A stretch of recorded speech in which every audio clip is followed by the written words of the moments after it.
青山靖子さん、当時21歳。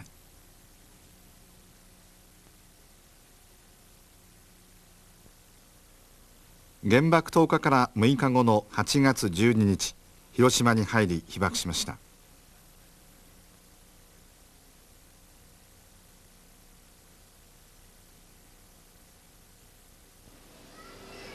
当時青山さんは広島県の北部吉田町にあった旧制吉田高等女学校の教師をしていました。8月6日、傷ついた被爆者が次々に吉田病院に運ばれてきました。医師も看護婦も足りないため、青山さんは8月7日から病院で被爆者の看護に当たりました。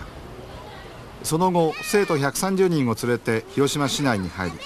本川小学校や白島帝心病院などで救護活動を続けました。現在、広島市内に住み、木の彫刻、木彫を教えています。8月6日当日は学校の方へ残ってたのは1年生2年生だったと思います。で、当日私が行きましたの、学校へ行きまして、で教員室の机の上に荷物を置いた途端にパッと線香を見たんですね。でその線香が何かは分からなかったわけです。そして寄宿舎の方へちょっと歩いて行きましたら、途中でドーンっていう大きな音を聞きましてね、であれなんだろういうんで、爆撃でもあったんかないうので、またすぐ教員室引き返したら、そしたらそうですね、南西の方角になるんですかな、そこへキノコ雲が上がってました。その日は家に帰りましたけど、翌日学校に行ったらもうすでに県の方から看護動員がかかってまして、で11日までは吉田病院で、必死になって私らの力でも一人でも救えるんだろうかっていう気持ちで、若かったせいもありますけど、本当に寝なくてもいいから看護してあげたいっていう風なんで一生懸命看護しましたけどね、11日に帰ったらすぐ電話が入りまして、で明日は2食分お弁当を持ってで8時に学校へ集まれということで、学校行きましたら、これから広島の方へ出動してで看護をします。で、帰るのは幾日になるか分かりませんということでしたけど、でその時に、130人ぐらい生徒たちが出て行きましたですね。でトラック2台に荷物みたいに積み込まれていったわけですよね。私たちが出てきて恋の小学校へ行く時に天満川っていうんですか、あそこで家畜がいっぱいもう本当内臓が腐敗してガスがいっぱい溜まって、本当キリポッとやったらボーンいそうなほど膨れたのが潮に乗ってずっと下がりかけて、また上げ潮で戻ってきて、何日もそこへ止まってるもんですから、そういうのがたくさん浮いてたんですよね。それを私はもう恋の小学校へ届かないうちに橋の上から見て、なんていうことだろう。でパッと岸の方を見たら、岸の方にもたくさん片付けられない人の死体がいっぱいありました。それから各班に分かれて引率職員っていうのが男の先生っていうのは兵隊の方へ取られて出ている人が多かったもんですからね、だから5名ぐらいしかいなかったと思うんですよ。130人ぐらいを5名で監督するんですから。で暑い中をもう私は白島の帝心病院から恋の小学校までテコテコテコとか歩いて行って、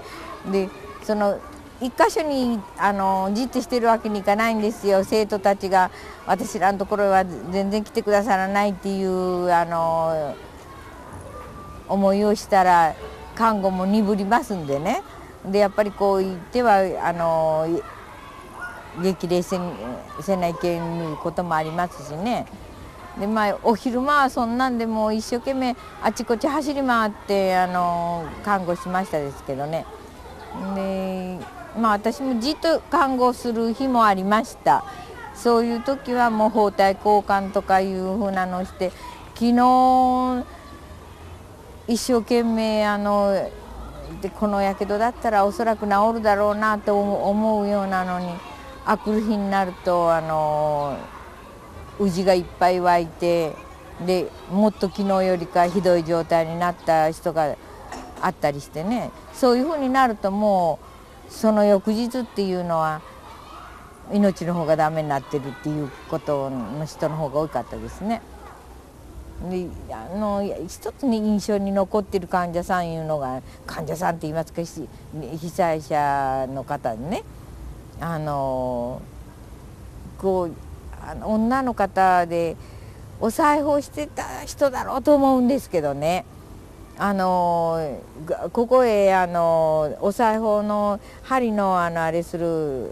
指抜きをしてたんですよ。